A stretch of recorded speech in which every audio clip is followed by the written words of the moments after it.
Você não quer curar sua ansiedade. Mas eu odeio me sentir assim. Eu sei. Mesmo assim, talvez você não queira curar sua ansiedade. Mas eu sofro com isso todos os dias.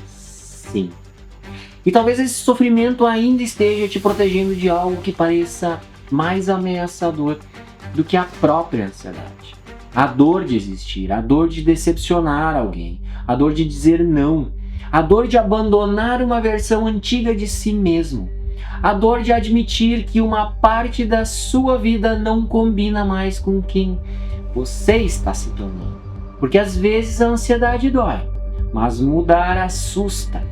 E para o inconsciente, a dor conhecida pode parecer mais segura do que uma liberdade desconhecida. Então, antes de perguntar apenas como eu faço para acabar com a minha ansiedade, talvez exista uma pergunta mais profunda. O que essa ansiedade está tentando proteger? Porque quando eu digo que talvez você não queira curar sua ansiedade, eu não estou dizendo que você gosta de sofrer. Isso seria cruel e simplista. O que eu estou dizendo é que pode existir uma parte inconsciente sua que aprendeu que sofrer é mais seguro do que mudar. Uma parte sua quer alívio, mas outra parte tem medo do que esse alívio vai exigir. E é aqui que a psicanálise ajuda a entender algo muito profundo. O sintoma não é apenas um problema, ele também é uma solução. Uma solução estranha, dolorosa, limitada, mas ainda assim uma solução.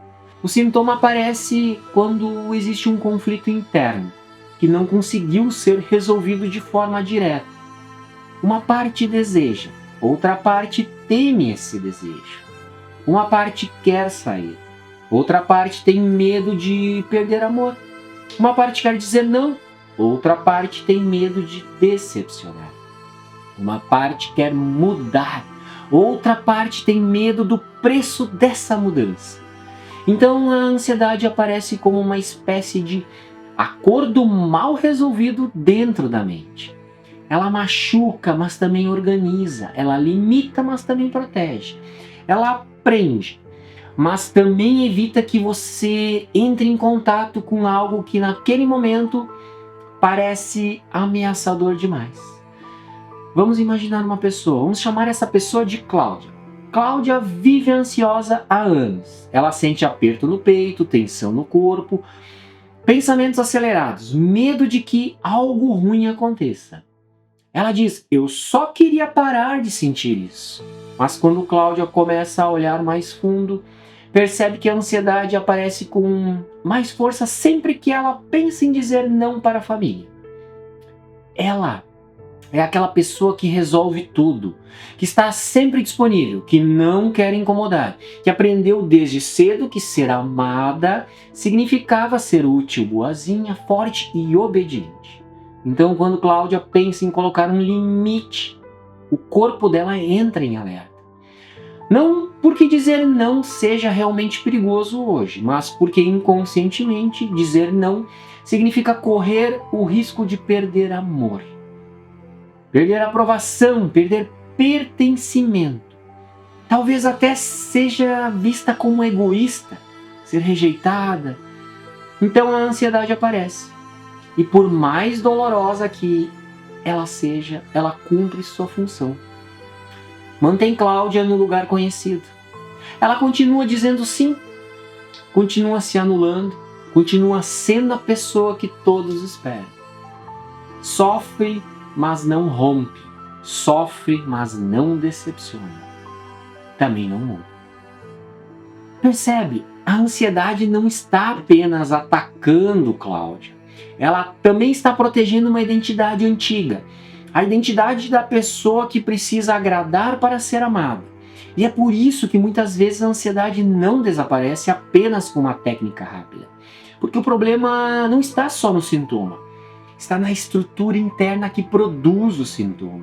Está no papel que a pessoa aprendeu a ocupar. Está no medo inconsciente de sair desse papel. E aqui Lacan traz uma pergunta ainda mais desconfortável. Você está vivendo o seu desejo ou está vivendo para responder ao desejo do outro? Porque muita gente passa a vida tentando ser aquilo que acredita que os outros esperam dela. O filho ideal, a filha perfeita, o profissional admirado, a pessoa forte, a pessoa madura, a pessoa que não falha, a pessoa que não incomoda, a pessoa que todo mundo elogia, mas que por dentro está cada vez mais distante de si mesmo. E quando o desejo próprio começa a aparecer, ele vem como angústia. Porque desejar de verdade tem consequências. Desejar pode separar, pode frustrar, pode fazer você desagradar alguém, pode fazer você abandonar lugares antigos, ou olhar para a sua vida e admitir: eu construí muita coisa tentando ser aceito, mas talvez eu tenha me abandonado no caminho. E isso assusta, porque às vezes sofrer parece mais seguro do que mudar. Porque a dor conhecida já tem um lugar na sua vida. Você sabe como lidar com ela. Você sabe como explicar ela. Você sabe até como se identificar com ela. Eu sou ansioso. Eu sempre fui assim. Comigo é complicado. Eu não consigo mudar. Essas frases doem. Mas também dão uma explicação. Elas mantêm uma identidade. Elas preservam uma história. Mas mudar exige entrar em um território onde você ainda não sabe quem vai ser. E talvez esse seja o ponto mais profundo. Tem gente que não tem medo apenas de sofrer. Tem medo de descobrir quem seria sem aquele sofrimento. Porque se a ansiedade não estiver mais no comando, talvez você precise decidir. Talvez precise dizer não. Talvez precise parar de agradar. Talvez precise sair de um relacionamento. Talvez precise mudar de trabalho. Precise frustrar sua família. Talvez precise encarar um desejo que você passou anos tentando calar.